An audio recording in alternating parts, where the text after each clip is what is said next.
రాష్ట్ర వ్యాప్తంగానే కాదు దేశ పార్లమెంట్లో కూడా ఢిల్లీలో కూడా ప్రకంపన సృష్టిస్తున్నటువంటి అదానీ కుంభకోణం సంబంధించి కొంతమంది తెలిసి తెలియక మాట్లాడుతూ ఉన్నారు.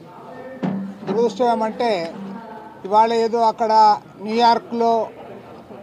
న్యూయార్క్ ఈస్టర్న్ కోర్టులో ఏదైతే ఛార్జ్షీట్ ఫైల్ చేశారో దానివల్ల ఇప్పుడు మాట్లాడుతూ ఉన్నారు. ఇంతకుముందు ఎవరూ మాట్లాడలేదని అవాస్తవాలు ప్రచారం చేస్తూ ఉన్నారు. వాస్తవానికి 2021లో అదానీతో ఎప్పుడైతే సెకీ ద్వారా అగ్రిమెంట్ కుదిరిందో అగ్రిమెంట్ కుదిరిన నేపథ్యంలో ఆ రోజే మేము స్పష్టంగా విజయవాడలో ప్రెస్ మీట్ ఏర్పాటు చేసి చెప్పాము. దీనివల్ల ప్రజలపైన భారం పడబోతూ ఉంది. అనవసరంగా అక్కడ ఎన్టీపీసీ వాళ్ళు ₹1.99 అమ్ముతూ ఉంటే సెకీ ద్వారా ₹2.49 కొనుగోలు చేస్తూ ఉన్నారు. దీనిపైన ఇవాళ ప్రజలపైన భారం పడుతుందని మేము స్పష్టంగా చెప్పాము. ప్రభుత్వం ఖాతరు చేయలేదు. ప్రభుత్వం ఖాతరు చేయనందువల్ల ఇదే అంశం పైన 2021 సంవత్సరంలో రిట్ నంబర్ PIL నంబర్ 237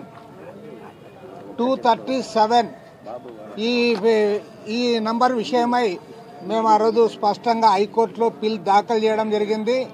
హైకోర్టులో పిల్ దాఖలు చేస్తే దానిపైన ఇవాళ హైకోర్టులో జరుగుతూ ఉంది. నేనే కాదు, దానిపైన ఇవాళ ఆర్థిక శాఖ మంత్రిగా ఉన్న పయ్యావుల కేశవ్ గారు కూడా ఆయన కూడా ఆ తర్వాత హైకోర్టును ఆశ్రయించారు. హైకోర్టులో ఇవాళ ఆ రిట్ పిటిషన్ పైన ఏదైతే పబ్లిక్ ఇంట్రెస్ట్ లిటిగేషన్ వేశానో దానిపైన ఇది జరుగుతూ ఉంది.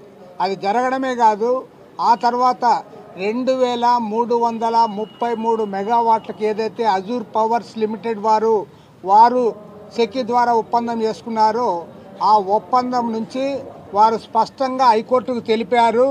ఇవాళ దీనిపైన కె రామకృష్ణ ఫ్రమ్ విజయవాడ ఆయన ఇది వేశాడు కాబట్టి మేము దీంట్లో ఉండము, మేము దీని నుంచి వెనక్కు పోతామని చెప్పి వాళ్ళు వెనక్కు పోయారు.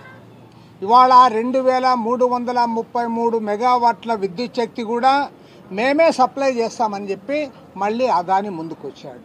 టోటల్గా 7000 మెగావాట్ల విద్యుత్ శక్తి ఒప్పందం పైన ఆ రోజు ఏదైతే జరిగిందో దాని ద్వారా ఆ రోజు మేము స్పష్టంగా చెప్పాం, ఈ ఒప్పందం అక్కర్లేదు, ఈ ఒప్పందం చేసుకోవద్దు, ప్రజలపైన భారాలు పడతాయి, ఎవరైతే ఈ ఎలక్ట్రిసిటీ కన్జ్యూమర్స్ ఉన్నారో కన్జ్యూమర్స్ భారాన్ని మోయాల్సి వస్తుందని చెప్పి మేము ఎలక్ట్రిసిటీ రెగ్యులేటరీ కమిషన్కు తెలియజేశాం. హైకోర్టులో పిల్ దాఖలు చేశాం. మేము పిల్ దాఖలు చేశాం కాబట్టి అజూర్ పవర్ లిమిటెడ్ వారు వెనక్కు పోయారు. వాళ్ళు క్లియర్గా చెప్పారు, క్లియర్గా చెప్పి వాళ్ళ వెనక్కు పోయారు. కాబట్టి ఈ సందర్భంగా నేను మనవి చేస్తూ ఉన్నా.